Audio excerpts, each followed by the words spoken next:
Hi, my name is Alex Carlucci with GustinShow.com. I want to talk to you today about going bankrupt and the ramifications of it and how to fix your credit coming out of it. So, going bankrupt is not such a bad thing for the long term. So, short term, you're going to be, not going to be able to get a car, not going to be able to get a house.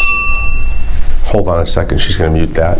So, if you file bankruptcy, you're going to get rid of a lot of your debt. If you do a 7, it's going to all be gone. If you do a Chapter 13, you're going to reduce what you owe, and you're going to pay on it for like 5 years. Now, if you file a Chapter 7, it happens fast, you discharge it, and now you want to start rebuilding your credit so when you can be eligible for an FHA loan in 2 years, you've got a good credit score. So, I want to talk to you about how to do it. So, authorized user from your parents is one way. Open secured credit cards is another way. So, secured credit cards is you walk into a bank, you give them $200, they give you a $200 credit limit. Now, you got to use that card because these credit bureaus are judging you based on usage of cards these days. So, use on that card, but don't be late. I'm going to tell you because the 2-year window post bankruptcy, Chapter 7, if you're late in that 2-year window on anything, you're not eligible for a loan. So, keep that in mind. You got to reestablish some credit. So, reestablish it, pay it on time.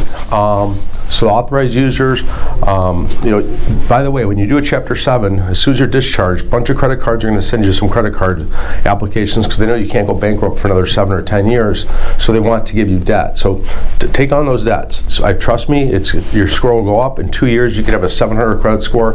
You get into an FHA loan in 2 years, you get yourself a good rate. Now, if you're in a Chapter 13, you just filed it, and you made payments for 12 months, we could do a manual underwrite, but you don't have to necessarily have credit scores that are really strong, but the better your credit is, the better your rate's going to be. So I recommend that you apply for credit cards. It's a little more tricky when you file a 13 versus a 7. When you file a 13, you're still in it. You have to get permission from the court to get credit cards. So it's a little more complicated. You have to get permission to add, I think you have to get permission to add your parents, for your parents to add you as an authorized user even too. So again, get those secured credit cards if you can. Your credit score will be a little bit better. Don't be late on them or it's an automatic denial. So repairing your credit after a bankruptcy is not hard to do.